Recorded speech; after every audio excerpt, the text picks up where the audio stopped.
മനുഷ്യന് ഏറ്റവും കൂടുതൽ ഉണ്ടാകേണ്ടത് ഖേദമാണ്. അന്നദമു തൗബ, തൗബ അത് ഖേദമാണ് തൗബ എന്ന് നമുക്ക് ഇബ്നു മാജ റിപ്പോർട്ട് ചെയ്തിട്ടുള്ള ഹദീസിൽ നമുക്ക് കാണുവാൻ സാധിക്കും.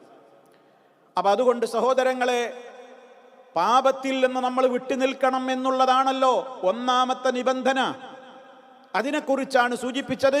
പാപത്തിൽ നിന്ന് വിട്ടുനിൽക്കുന്നത് അല്ലാഹുവേ നിന്നെ പേടിച്ചുകൊണ്ട് മാത്രമാണ് എന്ന ഉദ്ദേശം നമുക്കുണ്ടാകണം. അങ്ങനെ തന്നെ ആയിരിക്കണം.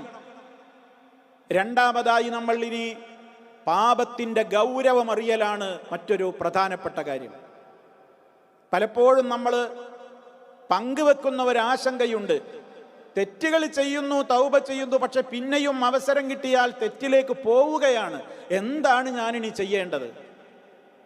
വീണ്ടും വീണ്ടും തെറ്റുകൾക്ക് ഞാൻ അഡിക്റ്റ് ആവുകയാണ്. എന്താണിനി ഞാൻ ചെയ്യേണ്ടത്?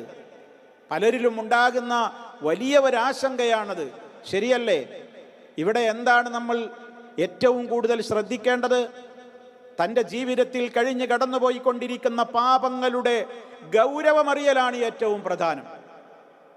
ഒരു തിന്മ, മഹാപാപങ്ങൾ നമ്മുടെ ജീവിതത്തിൽ വന്നു പോകുമ്പോൾ അതുകൊണ്ട് കണക്കല്ലാത്ത രൂപത്തിലുള്ള ദുരിതങ്ങൾ ദുന്യാവിലും ആഖിറത്തിലും വരാനുണ്ട് എന്ന് സ്വന്തത്തെ പഠിപ്പിക്കണം. അത് ശരിക്കും ഗ്രഹിക്കണം. ഒന്നാമതായി, ഉപകാരപ്രദമായ അറിവ് നമുക്ക് തടയപ്പെടും. നമ്മൾ പാപങ്ങൾ ചെയ്തുകൊണ്ടിരുന്നാൽ നമുക്ക് ഇൽമുണ്ടാവില്ല. ഉപകാരപ്രദമായ അറിവുകൾ നമുക്ക് നഷ്ടപ്പെടും. മഹാനായ ഇമാം ഷാഫി റഹ്മത്തുള്ളാഹി അലൈഹി പഠിച്ചുകൊണ്ടിരിക്കുന്ന കാലത്ത് ഉസ്താദായ വക്കീഅ് റഹ്മത്തുള്ളാഹി അലൈഹിയോട് പോയിട്ട് ഒരിക്കൽ പറഞ്ഞു, ഉസ്താദെ, പഠിച്ചതൊന്നും മനസ്സിൽ നിൽക്കുന്നില്ല. മഹാനവറുകൾ പറഞ്ഞു കൊടുത്തത് എന്താണ്? തിന്മകളിൽ നിന്ന് വിട്ടുനിൽക്കുക എന്നാണ്. ഷാഫി ഇമാമിൻ്റെ ജീവിതത്തിൽ വലിയ തിന്മകളൊന്നും ചെയ്ത് നടക്കുന്ന വ്യക്തിത്വമായിരുന്നില്ല. പക്ഷേ എവിടെയോ എന്തൊക്കെയോ ചില ചില്ലറ തകരാറുകൾ പോലും വന്നപ്പോഴേക്ക് അതവിടുത്തെ വിജ്ഞാനത്തിൻ്റെ കാര്യത്തെ ബാധിച്ചു എന്ന് ഉസ്താദ് ശിഷ്യന് ബോധ്യപ്പെടുത്തി കൊടുത്തു എന്ന ചരിത്രം നമുക്കേവർക്കും ഗുണപാഠമാകണം. പാപം ചെയ്താൽ അങ്ങനെയാണ്.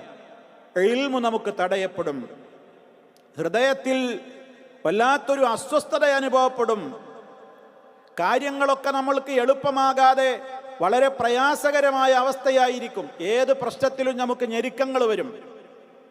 ശാരീരികമായി ദുർബലതകൾ പിടികൂടും. പല വിധത്തിലുള്ള ദൗർബല്യങ്ങളും ശാരീരികമായി തന്നെ മനുഷ്യന് അനുഭവപ്പെടും.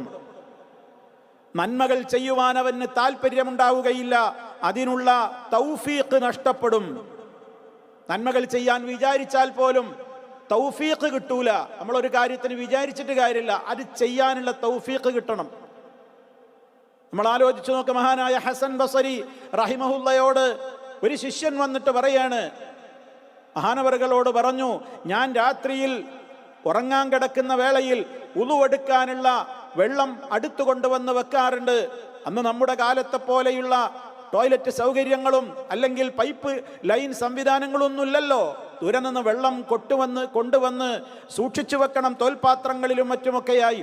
ഞാൻ അതൊക്കെ ചെയ്യാറുണ്ട്. പക്ഷേ രാത്രി എഴുന്നേറ്റ് നിസ്കരിക്കാൻ മാത്രം എനിക്ക് തൗഫീഖ് കിട്ടാറില്ല, കഴിയുന്നില്ല. അതെന്താണ് എന്ന് ചോദിച്ചപ്പോൾ ഹസൻ ബസരി റഹിമഹുല്ല പറഞ്ഞ മറുപടി ഓർക്കണം. ഖയ്യദത്ക ദുനൂബുക, താങ്കളുടെ പാപങ്ങളാണ് നിങ്ങളെ കെട്ടിയിട്ടിരിക്കുന്നത്. നിങ്ങളുടെ പാപങ്ങളിൽ നിങ്ങൾ ബന്ധിക്കപ്പെട്ടിരിക്കുന്നു. എഴുന്നേൽക്കാൻ കഴിയാതെ നിങ്ങളെ കെട്ടിയിടുന്നത് നിങ്ങളുടെ പാപങ്ങളാണ്. ആലോചിക്കേ, നന്മകൾ ചെയ്യുവാനുള്ള അവസരങ്ങൾ, തൗഫീഖ് നമുക്കില്ലാതെയാകും. അതുപോലെ തന്നെ നമ്മുടെ ജീവിതത്തിൽ ബറക്കത്തുകൾ നഷ്ടപ്പെടും. മാനസികമായി വല്ലാത്ത ടെൻഷനുകൾ, മാനസികമായ ക്ലേശങ്ങൾ നമ്മുടെ ജീവിതത്തിൽ വർദ്ധിച്ചു കൊണ്ടിരിക്കും. തിന്മയുടെ പ്രത്യാഘാതങ്ങളാണിതൊക്കെ. തിന്മകൾ പലതുമായി നമ്മുടെ ജീവിതത്തിലേക്ക് വീണ്ടും വീണ്ടും കടന്നു വരും. തിന്മകൾ ചെയ്യുന്നത് നമ്മുടെ മനസ്സിൽ നിസ്സാരമായി തോന്നും.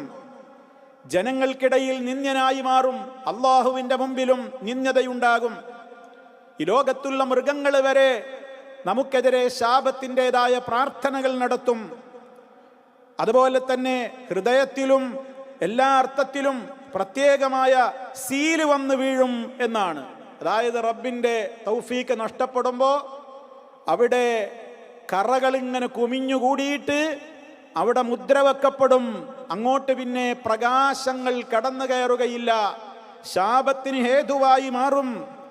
പ്രാർത്ഥിച്ചാൽ ആ പ്രാർത്ഥനയ്ക്ക് റബ്ബ് ഉത്തരം തരാതാകും. കാരണം പാപങ്ങളിലൂടെയാണ് ജീവിതം. പ്രാർത്ഥനയ്ക്ക് ഉത്തരം കിട്ടാതെ പോകും. കരയിലും കടലിലും നാശമുണ്ടാകും. പാപികളുടെ പ്രവർത്തനം കാരണത്താൽ പ്രപഞ്ചത്തിലെ ജീവികൾക്ക് പോലും അതുകൊണ്ട് പ്രയാസങ്ങൾ ഉണ്ടാകും. മനുഷ്യ മനസ്സിൽ നിന്ന് ലജ്ജ കുടിയിറങ്ങിപ്പോകും, അത് പടിയിറങ്ങിപ്പോകും. മനുഷ്യന്റെ മനസ്സിൽ നിലനിൽക്കേണ്ടുന്ന ഈമാനികമായ കൃത്യമായ ഒരു കണിശതാബോധം അവനിൽ നിന്ന് നഷ്ടപ്പെട്ടു പോകും. അനുഗ്രഹങ്ങൾ ഓരോന്നോരോന്ന് അവനിൽ നിന്ന് അവൻ അറിയാതെ തന്നെ നീങ്ങിപ്പോയിക്കൊണ്ടിരിക്കും. അവനിലേക്ക് വ്യത്യസ്തമായ ഇനങ്ങൾ ശിക്ഷകളായി ചെറുതും വലുതുമായി അവനിൽ ഇറങ്ങിക്കൊണ്ടിരിക്കും. പാപിയുടെ മനസ്സിൽ എപ്പോഴും എന്തെന്നില്ലാത്ത ഒരു ഭീതി ഇങ്ങനെ എപ്പോഴും നിലനിന്നുകൊണ്ടിരിക്കും. ശൈത്താന്റെ കെണിയിൽ അവൻ പെട്ടെന്ന് പെട്ടെന്ന് ആപതിച്ചുകൊണ്ടിരിക്കും. ഇതിനെല്ലാം ഉപരി മരണം വളരെ മോശമായിരിക്കും. സൂഉൽ ഖാത്തിമ, ചീത്തയായ അന്ത്യമായിരിക്കും. എല്ലാത്തിൻ്റെയും പര്യവസാനം എന്ന നിലക്ക് ആഖിറത്തിൽ കത്തിയാളുന്ന നരകത്തിയിൽ പോയി വീഴുകയും ചെയ്യും. എന്തെല്ലാം കാര്യങ്ങൾ ഇവിടെ പറഞ്ഞു, എല്ലാം വിശദീകരണം അർഹിക്കുന്നവയാണ്. ഞാൻ ചുരുക്കി പറഞ്ഞതാണ്. ഇതൊക്കെ നമ്മുടെ ജീവിതത്തിൽ വൻ പാപങ്ങൾ വന്നു പോയാൽ സംഭവിക്കുന്ന ഗുരുതരമായ പ്രത്യാഘാതങ്ങളാണ്, ഗുരുതരമായ അപകടങ്ങളാണ്.